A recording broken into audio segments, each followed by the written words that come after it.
اب اس کے بعد جو آج ہمارے پیش نظر آیت ہے وہ ہے ایاک نعبد و ایاک نستعین۔ اب یہاں پیٹرن چینج ہو رہا ہے، اب بات آ رہی ہے بندوں کی۔ بندے جو ہیں وہ اب اپنی عبادت اور اپنی بندگی اور اپنی احتیاج کا اظہار کر رہے ہیں، اور اس کا انداز یہ ہے کہ ایاک نعبد، تیری ہی ہم عبادت کرتے ہیں، و ایاک نستعین، اور تجھی سے ہم مدد چاہتے ہیں۔ اب یہ بندوں کا ذکر ہے۔ تو دیکھیے اب اس کا جو ذکر ہے اب وہ اس طرح ہے کہ جس کو ہم انگریزی میں کہتے ہیں سیکنڈ پرسن، یعنی مخاطب بنا لیا۔ اب اس کی ذات کو ہم نے مخاطب بنا لیا، اب اس کی ذات سے ہم عرض کر رہے ہیں اور یہ کہہ رہے ہیں، اور وہ یہ فرما رہا ہے کہ یہ تمہاری بات ہے جو میں بیان کر کے تمہیں بتا رہا ہوں کہ اب تم اس طرح کہو ایاک نعبد، تیری ہی ہم عبادت کرتے ہیں، و ایاک نستعین، اور تجھی سے ہم مدد چاہتے ہیں۔ تو اس سے پہلے جو بات تھی وہ اس کی ڈائریکٹ اس کی بات ہو رہی تھی، اس کی صفات کی بات ہو رہی تھی، اور اس انداز سے کہ ہم نے اسے مخاطب نہیں کیا، جس کو ہم تھرڈ پرسن کہتے ہیں، اس انداز سے بات ہوئی ہے، تو غائب کے انداز میں۔ اب یہ تو جانتے ہیں نا، میں اس کی وضاحت کیا کروں، first person, second person, third person. First person جیسے متکلم خود بول رہا ہے، اور سیکنڈ پرسن جس سے بات ہو رہی ہے جو آپ کا مخاطب ہے، اور تھرڈ پرسن وہ جو غائب ہے۔ تو اس سے پہلے جو بات ہوئی وہ اس انداز سے کہ الحمدللہ رب العالمین، تو تھرڈ پرسن کے انداز میں اس نے یہ نہیں کہا میں، اس نے کہا اللہ۔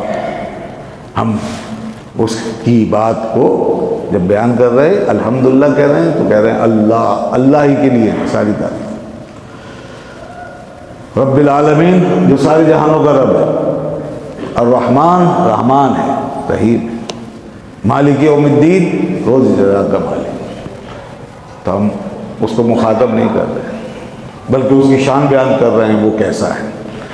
ان سب یہ جو پیچھے پورا بیان ہوا ہے اس کا جو انداز ہے وہ غائب کے سینے میں ہے، یعنی وہ اللہ جو سارے جہانوں کا رب ہے، وہ جو رحمان ہے، وہ جو رحیم۔ اس کے بعد آپ دیکھیے ایک دم سے انداز چینج ہوا، جب یہاں پہنچے ایاک نعبد تو اب سیکنڈ پرسن کے انداز میں بات ہے، یعنی اس کو مخاطب کیا ایاک۔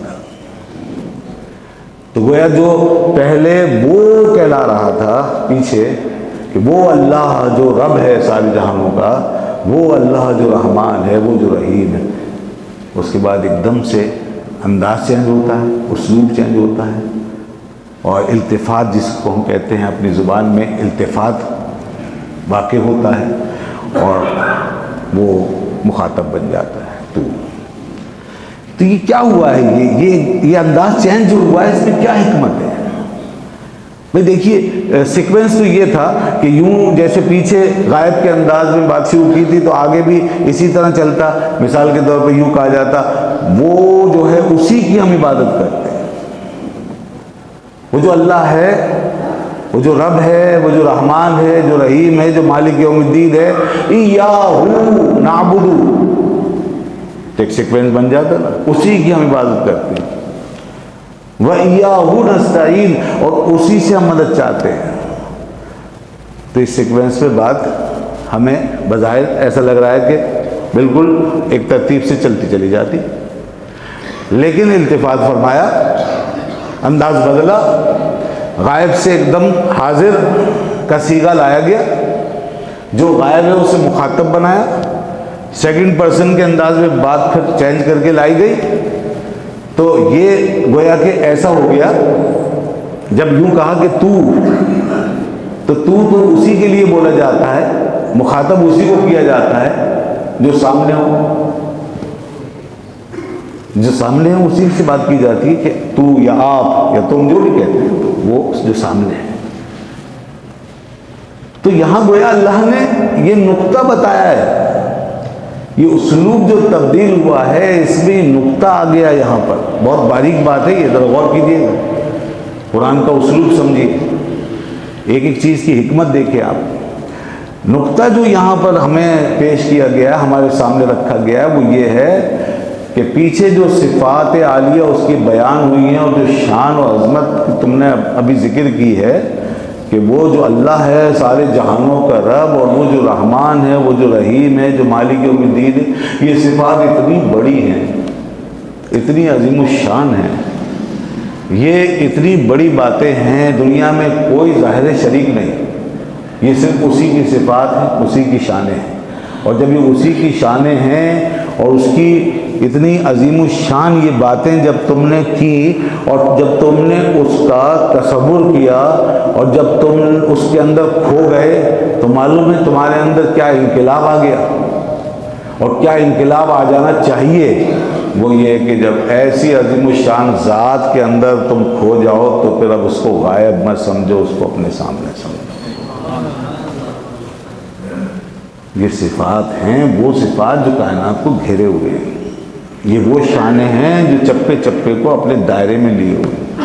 تو جب تم نے یہ بات پیچھے بیان کر دی کہ وہی ہے اس کائنات پہ جو چھایا ہوا ہے اور جو اس کو پال رہا ہے اور جو اس میں اپنے رحمت و رضوان کی بارشیں برسا رہا ہے اور ایک ایک چیز پر اپنی رحمت نازل کر کے اس کو بقا عطا کر رہا ہے اور اپنے فیضان ربوبیت میں اس کو لے کر ماں کی آغوش سے بھی کہیں زیادہ بلا تشبیہ بلا مثال وہ ہر ایک شے کو اپنی آغوش ربوبیت میں لے کے پال رہا ہے اور کوئی چیز ایک ذرے سے لے کے پہاڑ تک اس کی آغوش ربوبیت سے باہر نہیں ہے اور ہر طرف جب وہی چھایا ہوا ہے. تو اے بندے جب تو اس سے مخاطب ہو، جب تو اس کے سامنے آئے تو اب تجھے یہ لائق نہیں ہے اور تیرے لیے یہ مناسب نہیں ہے کہ جب تو اس کے سامنے اپنی بندگی کا اظہار کرے تو وہ اب بھی تیرے لیے غائب رہے. اب وہ غائب نہیں رہنا چاہیے اور تیری عبادت کسی غائب کی عبادت نہیں ہونی چاہیے بلکہ تیری عبادت ایک حاضر اور موجود خدا کے سامنے ہونی چاہیے. تیری کیفیت اب یہ ہونی چاہیے کہ تو اس کے سامنے ہے، وہ تیرے سامنے ہے.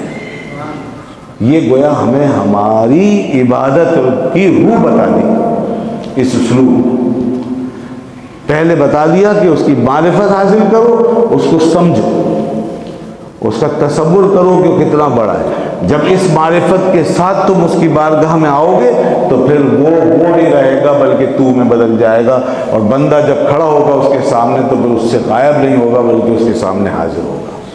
اور مجھے بتائیے عبادت کا اس سے زیادہ مزہ، لطف اور روحانیت کیا ہو سکتی ہے؟ عبادت کہتے ہیں اس کو کہ جس کی عبادت کر رہے ہو اس کے روبرو حاضر ہو جاؤ.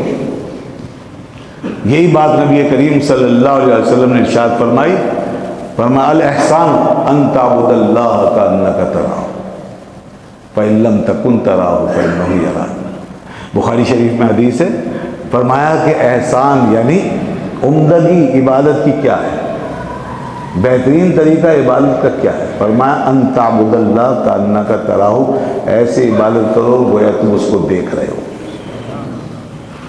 فإن لم تکن تراہ، اور اگر تم اس کو نہیں دیکھ رہے یعنی اگر یہ تصور نہیں کر پا رہے تم کہ جیسے تم اس کو دیکھ رہے ہو تو پھر یہ سمجھو کہ وہ تمہیں دیکھ رہا ہے. فإن لم تکن تراہ فإنہ یراک. تو اگر تم نہیں دیکھ رہے ہو اور یہ کنسنٹریشن تمہارے اندر نہیں ہو رہی ہے تو پھر تم یہ تو سمجھو کم از کم اس پہ تو رہو کہ وہ تمہیں دیکھ رہا ہے. تو بہرحال تمہارا ایک رابطہ اس سے عبادت کے وقت ایسا ہونا چاہیے جس میں حضوری ہو،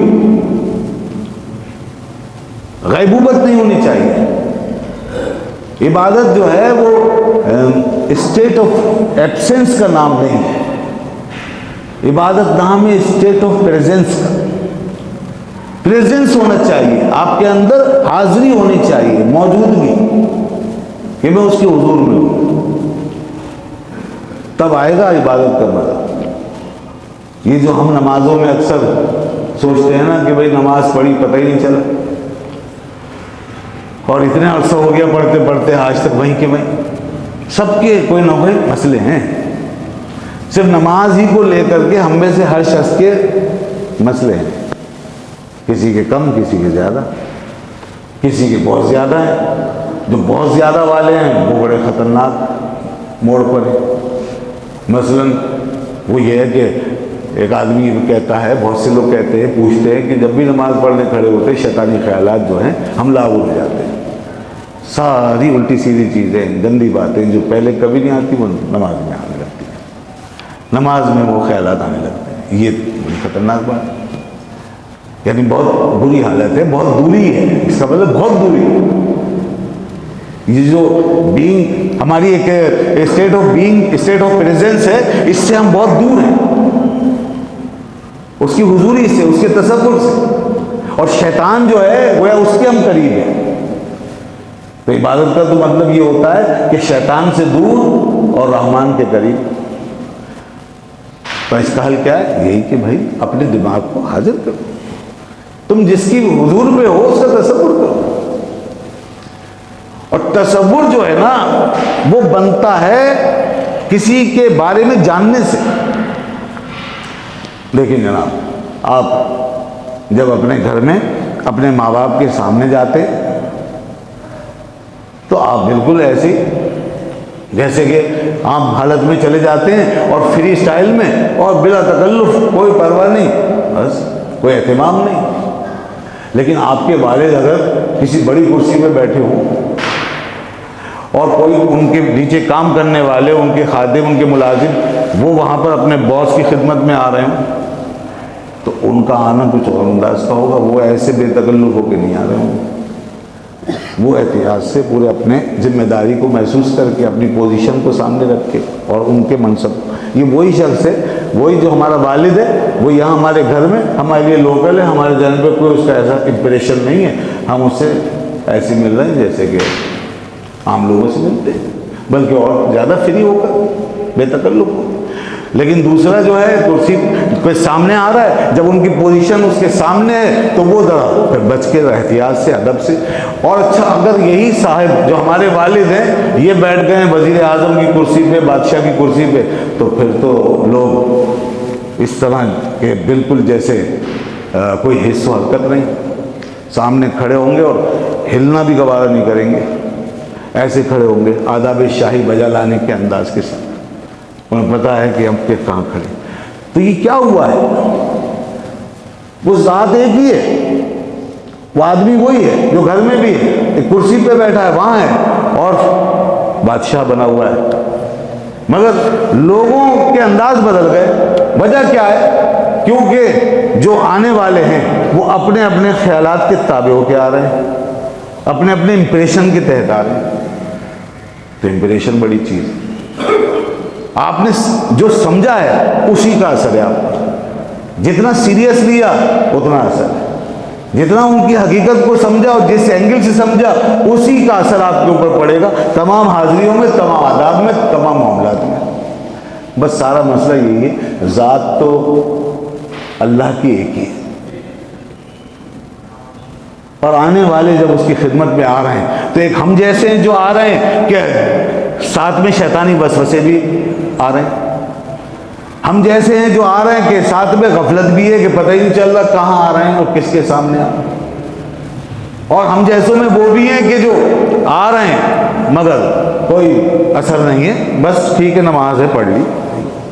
لیکن ایک آنے والے وہ بھی ہیں کہ جب آ رہے ہیں تو وہیں سے جب تصور کر رہے ہیں کہ کس کے حضور میں آ رہے ہیں تو کب کبھی تاریخ ایسے بھی گزر گئی، اس کی ہیبت، اس کا جلال کہ کس کے حضور میں جا رہے ہیں. دیکھیے اللہ کے نبی صلی اللہ علیہ وسلم کی شان بخاری شریف میں اور دیگر حدیث کی کتابوں میں سیدہ عائشہ رضی اللہ عنہ فرماتی ہیں جب اذان ہوتی تو رسول اللہ صلی اللہ علیہ وسلم ہمارے درمیان ایسے ہو جاتے جیسے نہ آپ ہمیں جانتے نہ ہم آپ کو جانتے. اذان کے بعد اب کیا ہے؟ ایک حاضری کا تصور اس عظیم ذات کی بارگاہ، اس بادشاہ عظیم کی بارگاہ میں حاضری، ایک بندے کی حاضری. اللہ کے رسول سے زیادہ کس کی حاضری کس کی حضوری ہو سکتی ہے؟ لہذا وہ کیفیت جو سیدہ عائشہ رضی اللہ عنہ بیان کر رہی ہے وہ وہی والی شان کے اب جو اثرات ہیں وہ فوراً مرتب ہونا شروع ہو گئے کہ آپ کی یہ کیفیت کہ آپ اتنے گم ہو جاتے، اتنے کھو جاتے اس حضوری کی کیفیت میں کہ جیسے شناختی ختم ہو گئی ہمارے درمیان، اور پھر اسی عالم میں رہتے جب تک نماز ادا نہ کر لیتے، اور جب نماز پڑھ لیتے اس کے بعد پھر آپ معمول کے مطابق ہمارے ساتھ بات چیت فرماتے۔ یہ بھی کیفیت۔ تو بات وہی ہے کہ ہمارے ذہن پر امپریشن کیا ہے، ہم نے اس کے بارے میں سوچا کیا، جانا کیا، وہی چیز پہلے بتائی گئی ہے۔ ایاک نعبد کے مرحلے میں بعد میں اتارا ہے۔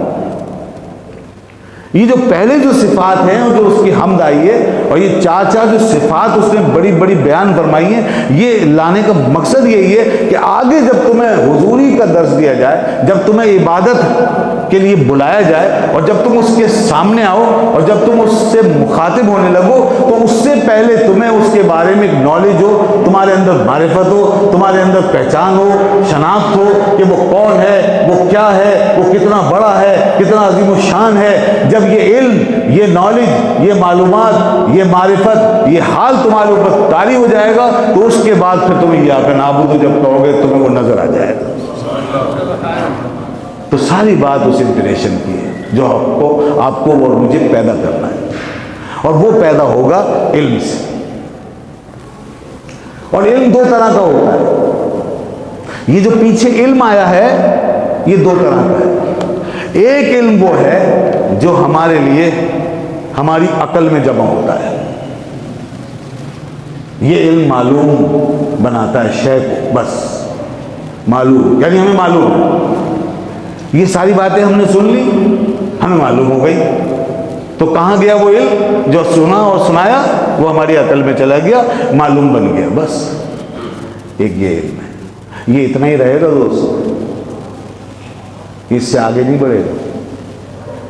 اور دوسرا علم جو ہے جب تک وہ اس کو نہیں سمجھیں گے اس تک نہیں پہنچیں گے۔ اسی علم میں سے دوسرا علم نکال، علم تو یہی ہے لیکن جگہ بدلنی ہے۔ جب اندر آیا ہے نا تو یہاں اندر لا کے جگہ بدلنی ہے، اور وہ جگہ کیا ہے؟ ایک عقل ہے جس میں پہلے والا علم گیا، دوسرا دل ہے، دل میں داخل کر۔ جب یہ علم دل میں جائے گا تو اب یہ علم وہ والا نہیں رہا گویا، یہ جگہ جب بدل گئی تو یہ علم احوال بن جائے گا۔ وہ جو عقل میں گیا وہ علم استدلال تھا، لیکن جگہ بدلنے کی وجہ سے کیا ہوا؟ جب دل میں گیا اور روح میں گیا تو علم احوال بن گیا۔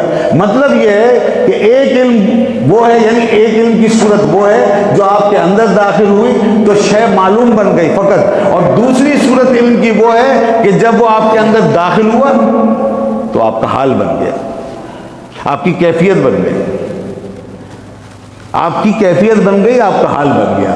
یہ جو علم کی صورت بنی، حال کی صورت، اور علم جب حال بن کے آپ کے اندر داخل ہوا تو یہ وہ علم ہے جو آپ کو یہاں پر لا کے کھڑا کرتا ہے جہاں ایاک نعبد ہے۔ اس علم کے بعد پیچھے سے اگر آپ اس طرح چلے کہ آپ نے الحمدللہ رب العالمین کو سمجھا، معلوم بنایا، پھر دل میں لے گئے، اس کے بارے میں سوچا، یہاں تک کہ میں اب ایک اور لفظ استعمال کرنے جا رہا ہوں اسی علم کے لیے، دوسرا نام دے رہا ہوں، وہ ہے معرفت، یہاں تک کہ وہ معرفت بن گیا۔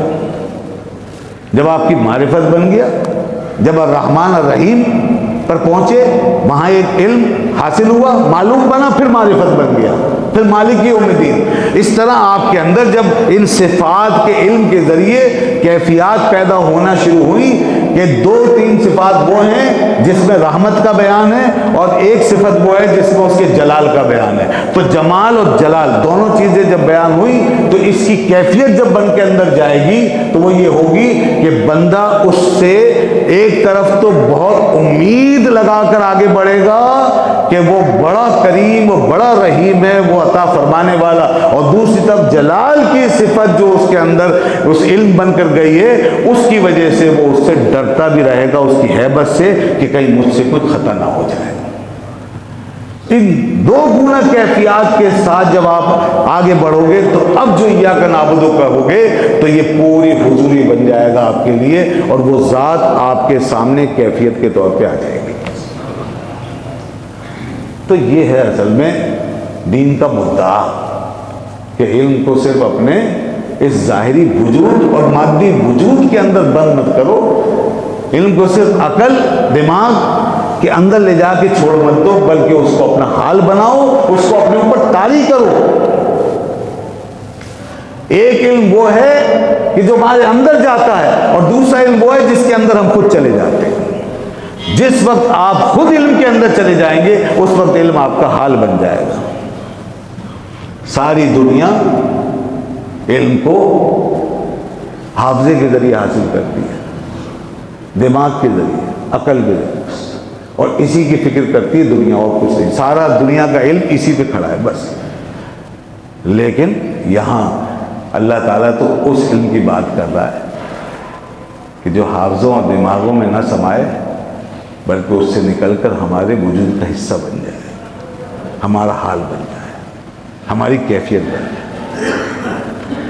اس لیے خدا کے یہاں جب علم کی بات ہوتی ہے تو یہ تفریق اور تقسیم نہیں ہوتی کہ آپ کی میموری کتنی تیز ہے، نہیں، بڑی بڑی میموریاں وہاں دھری رہ گئی، بڑے بڑے افلاطون وہاں کہیں جا کے گم ہو گئے، بڑے بڑے ابو علی سینا غبار میں کھو گئے، ان جیسی عقلیں آج دنیا میں کہیں نہیں ملیں گی، لیکن کوئی ویلیو نہیں رہی، کچھ نہیں ملا۔ اس لیے یہاں پر میموری چیک نہیں کی جاتی، یہاں حافظے نہیں دیکھے جاتے، یہاں معلومات کے ریکارڈ جمع نہیں ہوتے، یہاں کمپیوٹر نہیں لگے ہوئے کہ کتنی نالج ہے، کتنی تفسیریں ہیں، کتنی یادداشت ہے، یہ چیز یہاں نہیں دیکھی۔ یہاں تو حال دیکھا جاتا ہے، میرا بندہ اپنے من پہ کیا چیز لے کر آیا، اپنے من کے اوپر سوار کر کے، اپنے دل میں داخل کر کے میرے لیے کیا کیفیت لے کر آیا۔ یہاں کیفیت دیکھی جاتی ہے، یہاں کوالٹی دیکھی جاتی ہے، یہاں کوانٹٹی کی کوئی ویلیو نہیں۔ یہ وہ راز ہے جس کو سب سے زیادہ صوفیہ نے سمجھا ہے۔ اس لیے وہ جب بات شروع کرتے ہیں تو دل سے شروع کرتے ہیں، روح تک پہنچتے ہیں، بس۔ اب ان کے آگے باقی کوئی غبی اور ذہین کوئی چیز نہیں ہوتا۔ وہاں اس سطح پہ پہنچنے کے بعد سارے وہاں اس ڈائمنشن میں نکل جاتے ہیں جہاں یہ تفریق، یہ تقسیم ہی ختم ہو جاتی ہے۔ ان کے یہاں یہ باتیں بالکل جیسے بلاک ہو جاتی ہیں کہ کتنے ذہین تھے، کتنی نالج تھی، کیا لکھ کر گئے۔ کبھی آپ نے پوچھا بابا بلے شاہ نے کیا لکھا؟ کبھی پوچھا بابا فرید نے کتنی تفسیریں کی؟ کبھی پوچھا آپ نے داتا صاحب نے کتنی حدیثیں شرح کی، کتنی حدیث کی شروعات لکھی، بڑی بڑی جو بڑے بڑے محدثین نے لکھی؟ لکھا لکھنے والوں نے، ایسا نہیں کہ بالکل نہیں لکھا، لیکن کیا وہ جو اہل علم حضرات کا ایک حصہ ہے بڑی بڑی جلدوں میں، 20 50 جلدوں میں، کیا اس طرح کا کام؟ اس کی انہیں ضرورت نہیں پڑی لکھنے کی، اس لیے کہ وہ اپنے اس علم کو حال بنا کے دنیا کے اندر وہ سارا کچھ جو کتابوں میں لکھا ہے وہ لوگوں کے دلوں میں پیوست کرتے چلے گئے، وہ لوگوں کی روحوں میں اتارتے چلے گئے۔ لیکن اس کا یہ مطلب مت سمجھیے گا کہ انہوں نے ظاہری علم سے قطعی تعلق رکھا یا اس کو انہوں نے حقیر جانا اور انہوں نے اس کو چھڑوایا، نہیں، ایسا نہیں، کبھی بھی ایسا نہیں ہو سکتا۔ جو سچے صوفیہ بزرگان ہوئے، علم حال والے جو لوگ ہوتے ہیں، وہ کبھی بھی علم قال کی مذمت نہیں کرتے، اس کو نظر انداز نہیں کرتے، اس کے تقاضے پورے کرتے۔ بات جو کرنے کی ہے، جو میں کہنا چاہ رہا ہوں وہ یہ ہے کہ وہ یہاں پر رکتے نہیں ہیں، بس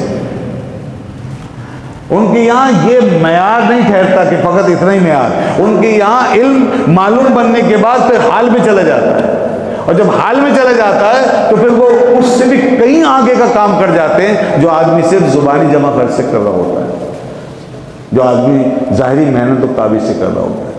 تو یہ ایک چیز کہ جو انسان کو خود بدل دے، کہیں سے کہیں پہنچا دے، اور دوسروں کے لیے بھی وہ ایسی ثابت ہو کہ انقلاب آ کے رہ جائے، یعنی لوگوں کے دل کی دنیا بدل جائے۔